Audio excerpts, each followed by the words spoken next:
Je fais des vœux pour 2018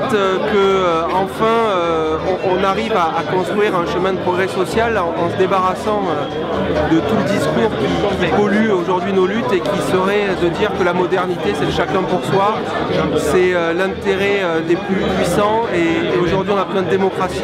La démocratie c'est donner le pouvoir aux gens et donner le moyen qu'ils l'appliquent. Donc être communiste en 2018 comme depuis le début c'est travailler à l'émancipation humaine. Ces vœux que nous avons chacun dans nos vies, en se conjuguant, ils construisent l'avenir. Et c'est pour cela qu'il ne faut pas y renoncer.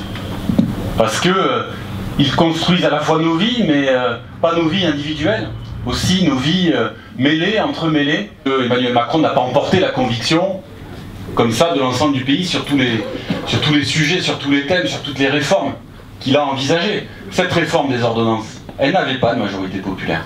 Il l'a faite quand même, mais elle n'avait pas de majorité populaire. Toutes les enquêtes d'opinion l'ont montré, de la même manière que la loi El Khomri, à l'époque où elle est passée, n'avait pas de majorité populaire. Donc il y a aussi des motifs de se dire qu'il y a des batailles à gagner devant nous, il y a des victoires à aller chercher.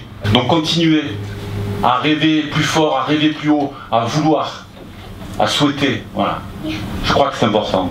Il ne faut surtout pas baisser les bras, mais continuer à agiter les idées, à lancer des mobilisations, à essayer de faire des majorités. C'est ce qu'ont fait les communistes gardois l'année dernière. En plus des campagnes électorales présidentielles et législatives, en plus des campagnes nationales comme celle de la défense du Code du travail. Ainsi, avec d'autres, ils mènent la bataille pour les trains du quotidien, à l'Esbessèges, la rive droite du Rhône.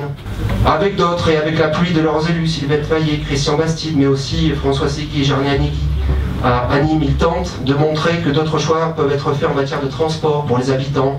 Le Parti communiste, déjà, il sert à lutter, ça a été très bien dit d'ailleurs par Pierre Dharréville pendant son discours, d'avoir déjà des députés de combat à l'Assemblée nationale, ça a son utilité, il a dit, le projet libéral de Macron aurait pu très bien aller encore plus loin s'il n'y avait pas eu des députés de combat à l'Assemblée nationale. Ça sert à mener toutes les batailles que je viens d'indiquer, ça sert à changer le monde, ça sert à donner de l'espoir et à faire vivre cet espoir, ça sert à rassembler largement tous ceux et celles qui ont envie de mettre l'humain au cœur des préoccupations, au cœur des choix politiques. 30 secondes, ça serait vraiment trop court pour expliquer tous les problèmes qu'il y a en France et qui s'aggravent de jour en jour avec la politique de notre gouvernement Philippe et de notre président Macron. Mais il faut que les Français et les Françaises se mobilisent de plus en plus pour favoriser, pour aider les personnes qui en ont le plus besoin évidemment. Il faut se battre et arriver à faire quelque chose pour nous les jeunes et pour la jeunesse, ceux qui vont arriver après nous.